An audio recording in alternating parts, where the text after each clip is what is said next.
Welcome to Dracaenawines podcast. Our wines plus your moments equals great memories. I'm your host, Lori, and this is a podcast about all things wine.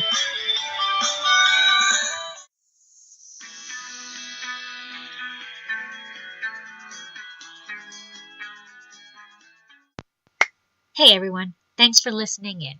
Before we get into the podcast, I'm asking if you could please share with your friends what you are listening to. Word of mouth is the best form of marketing, and if you are enjoying our podcast, your friends just may also.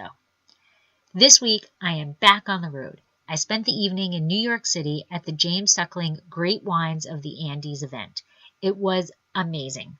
There wasn't a wine in the room that scored less than a 90, and I had the distinct pleasure of tasting two 100-point wines, including the 2015 Almaviva Puente Alto from Chile that was the 2017 Wine of the Year. Plus, I got to taste some incredible Cab Franc. As with these types of podcasts, I am in a giant room with over 500 people and music, so the background noise is pretty loud. I have edited it to the best of my ability, but please forgive the noise. I talked to some fun, wonderful wineries and winemakers, so I hope you enjoy. Sláinte!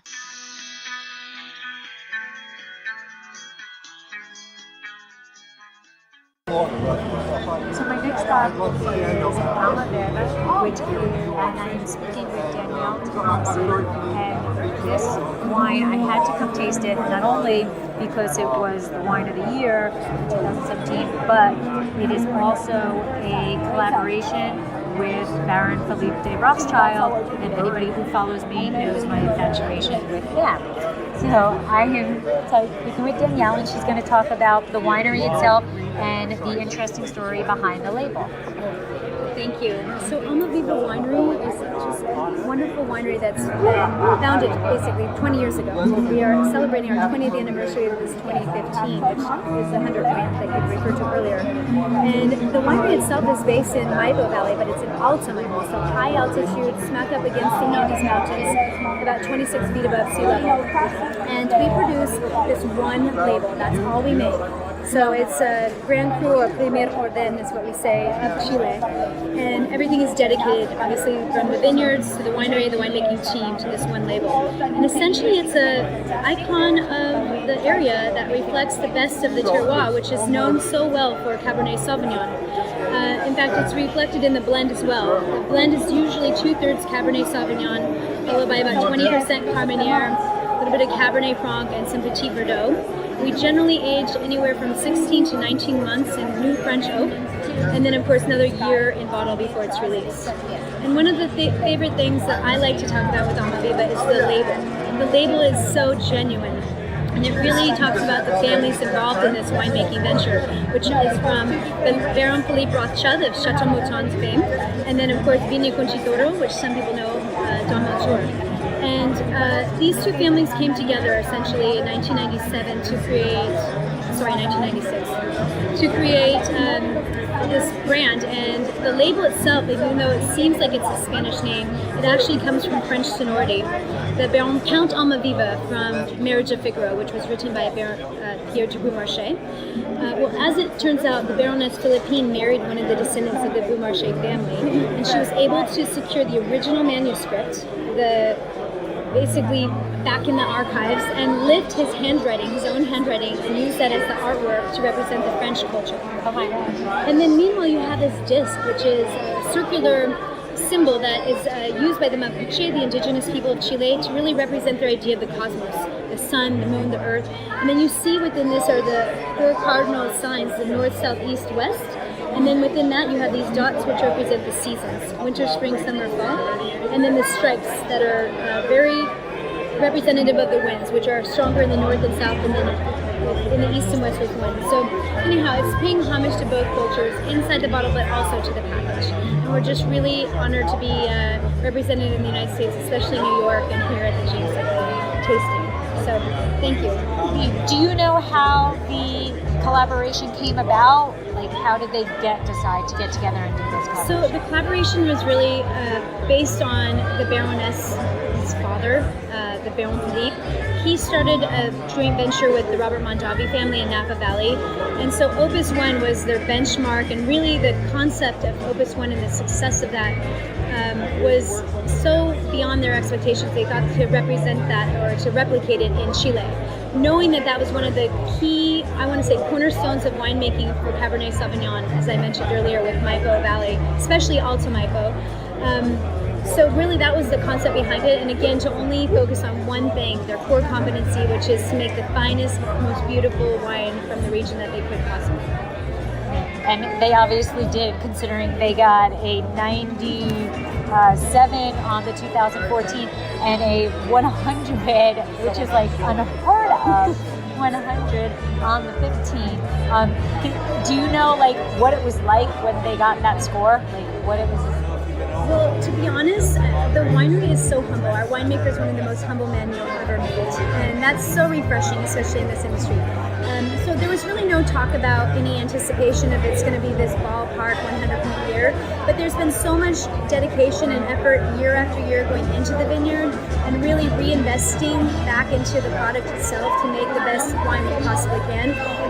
We have everything from underground irrigation that's 5 feet below surface level to obviously controlling thermal mapping and controlling hydric stress per plant. In addition to that, the best quality input from tanks that are, customized so that they suit each lot that's harvested, and individual fermentation before it's blended, to the best corks that they can find in bottles. So really the point is, I think leading up to this, we've just been putting the time in and putting the research in and putting all the investment back into the best wine we can make. Yeah, the Rothschilds don't do anything unless it's full 100%, 110%. And to that point with the Rothschilds, I just want to make note that the success of this brand is really on 3 different parties. Obviously, we've got Almaviva as the core, and we have our own independent winemaker who's the lead winemaker, Michel. He has pedigree of his own, right, from Chateau Margaux and also working up in the Southern Hemisphere as well. But we also have one of the lead winemakers from Conchitoro is Enrique Tirado, and then we have our I want to say the CEO, but also he oversees all the winemaking from Chateau Mouton, Philippe de Laurent. And he comes every year. So the 3 of them sit together on a panel to really oversee and make sure that the blend is approved before it's bottled. And that's another point that makes this wine so successful. It takes a team. It takes a team. It always takes a team, right? Right. That's excellent. Thank you very much. It's a pleasure. Thank you.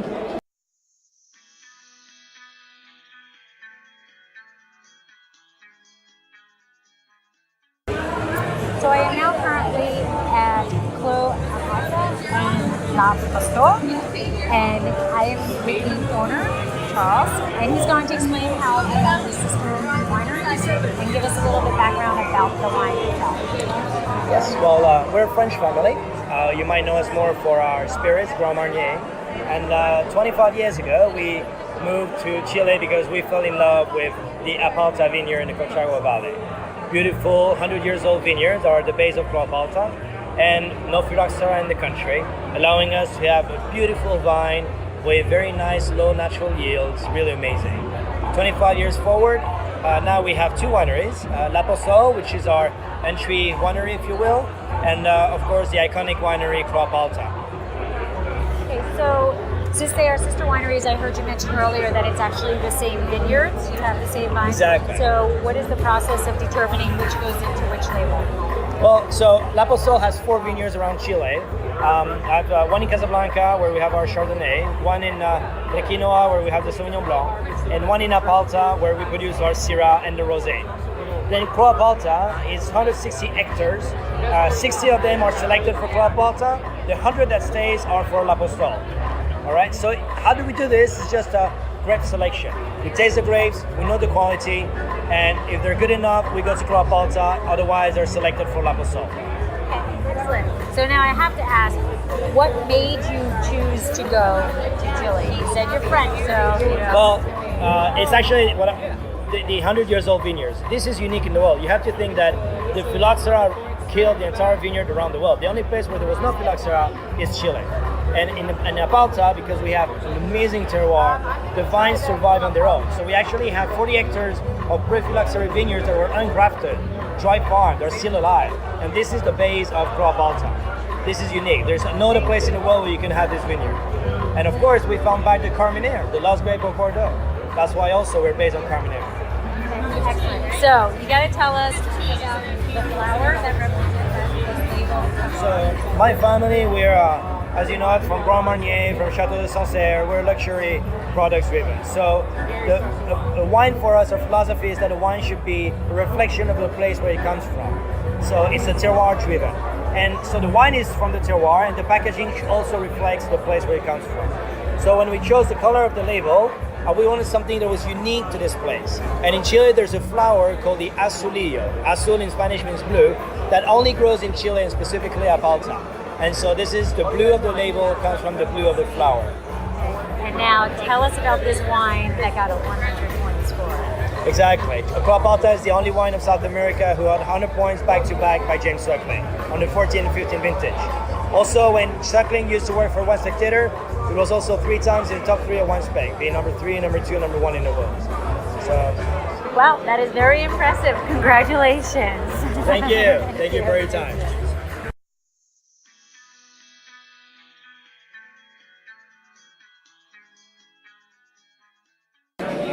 So I am now at Errazuriz winery, and I am speaking with Michel, and he's going to explain to us about this wine. Now we're tasting Don Maximiano 2015. That is a red blend.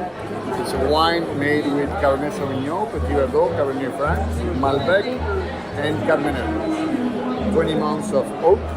67% of the oak is new, and this is a wonderful wine, I'd say very light, a new style of wine. It used to be a lot of Cabernet, now we changed, it's a red blend, and I find the wine is very elegant, very light, fresh, a lot of complexity, many layers of flavors, many layers of aromas. It's a very, very good wine. I tasted it. It's an excellent wine. I must concur. It's an excellent wine. So tell us about the fruit that it comes from. Where are the vineyards located? What's the climate like? Okay. Yeah, the winery is in Aconcagua, north of Santiago, 140 kilometers to the north of Santiago, Chile, and that's where we have all the vineyards. We have around 240 hectares, mainly Cabernet, Carmenere, Petit Verdot, Cabernet Franc. And the age of the vines, we're talking about 25 to 40 years old, very old vines. The oak, we're using French oak, mainly 2 brands, Seguin Moreau and Toronto, 2 good brands of oak. And the winemaker is Francisco Petty, that was already twice the best winemaker in Chile by Wines of Chile. And that's a very, very important recognition. And to finish, the wine has 96 points. And in terms of your climate for these grapes, what do they typically say? What's your basic harvesting time? Normally we harvest the red wines around the month of March, more or less. The last grape that we harvest is Cabernet. Cabernet, you need to wait. We start with the light, with the Merlot. We start with Cabernet, Syrah, and the last one is Carmenere. Carmenere, you need to wait until March, last week of April, more or less. And the climate that we have in Aconcagua is a very, very good climate for red grapes like Cabernet Sauvignon. During the winter, we have temperatures between 5 Celsius and can go up to 26 Celsius. During the winter, then very mild weather, very consistent weather. It means very consistent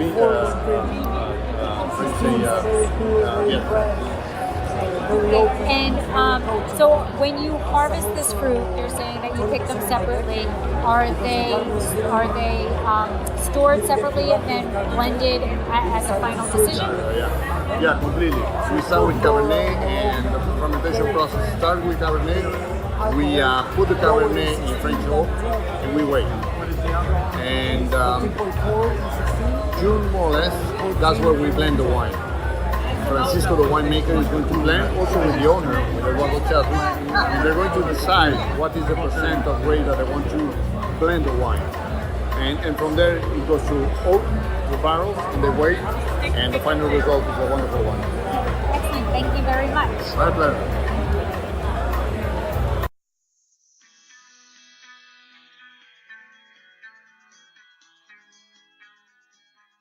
And I am starting my evening off with Travici wines, and I am speaking with Patricia Castro. She's going to give us a little background on the winery itself, and then we'll go into the wines. Okay, so Travici is located in Mendoza. Actually, it's located in Maipo, that is one of the departments that are in Mendoza province, in Argentina for sure. And the winery is from 1883, and it used to be located in Veracruz, that is another section inside Mendoza. So we changed the section to another building that was built in 1920, that is Florentine style. So you have a picture here, so maybe then you can show. So this is the winery from 1920, and it was abandoned like around 40 years. So in 2006, Grupo Penaflor, that is actually the big company that owns Traviche, that owns Mascota, Viñas, Finca Las Moras, Eresteco, which is my colleague actually. We bought this building, we restored it, and we proceed to put all the vineyards in this way. We do have also vineyards located in Grupo Valley, that these wines are coming from that way. And the winemaker is Danielle Thomas, that is actually really famous. He has some interviews in the content and drink business, and there is another person that we're trying to give more empowerment, that is Sergio Casero. So that's kind of our little history. Something else, any questions or something special you would like to know? Maybe we'll talk about this. We'll talk about the wines to start off with. So the Malbec, you said, got a 96 points? 96 points by James Suckling last February, and it has 18 months in French oak barrels first use, and then 12 months bottle aging. So it's a very special one because we have three special terroir series. We have the best diversity of Malbec, we have this one that is called Colito, then we have another one that is called Orellana and Ambrosino, and then we have 3 limited edition coming from Grupo as well. And on the other side we have Sky, that is Sky, it's in Quechua, that is a native language from Argentina. It used to be a native language, and it needs to, and that's because of the combination of 2 different grape varieties, in this case 70% Malbec and 30% Cabernet Franc. We do have another Sky that is 97 Syrah and 3% Meunier, so we have 2 different options. This wine is from 2007, the first wine, this vintage is 2013, but the first vintage was 2003, and it used to be Merlot instead of Malbec. But you know that Malbec is great in Argentina, so we decided to change with the winemaking and our agronomist. So that's kind of our information. Okay. And how much Cabernet Franc is grown? Is it a large percentage of the vines? Yes, it is a large percentage. We don't try to use it that much. We try to use more Malbec and more Cabernet Sauvignon. Now it's kind of trendy Cabernet Franc. But we usually use it for blends. So our best to make blendings with the Cabernet Franc. And how many cases? Travici is rather large, correct? Yes, we have a big portfolio. In this case, the production is around 18 and 20 bottles, 20,000 bottles. So in the rest of the portfolio, we have Coquel, we have Medalla, we have Gran Medalla. I don't know if you're familiar with those ones. They are very good indeed, but we have a huge portfolio. So that's really good actually. Okay. And these 2 wines, they're available here in? Yes, they're available with the one group. That's our big important, and the distribution here is with South. So that's really good. Excellent. Thank you very much. Thank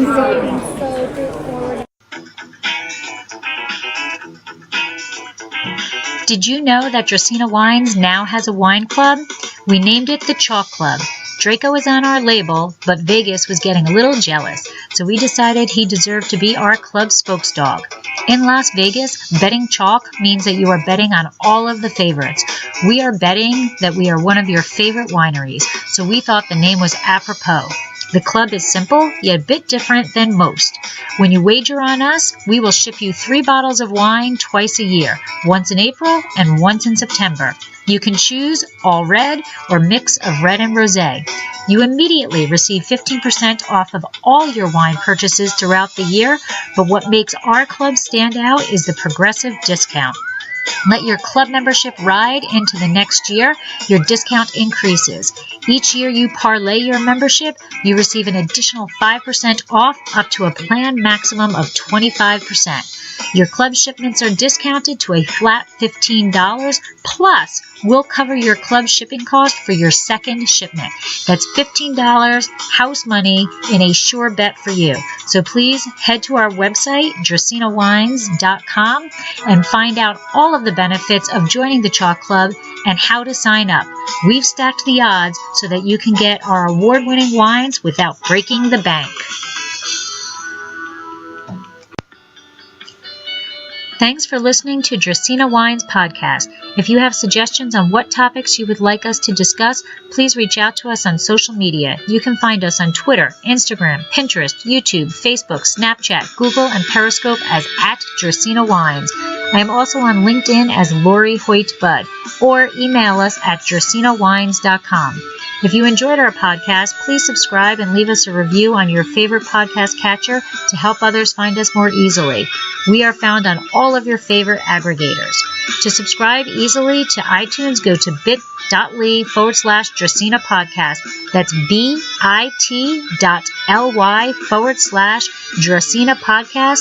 And that's a capital D for Dracaena and capital P for podcast. Please check out our award-winning wines and find out about our wine club at Dracaenawines.com. And remember to always pursue your passion. Sláinte!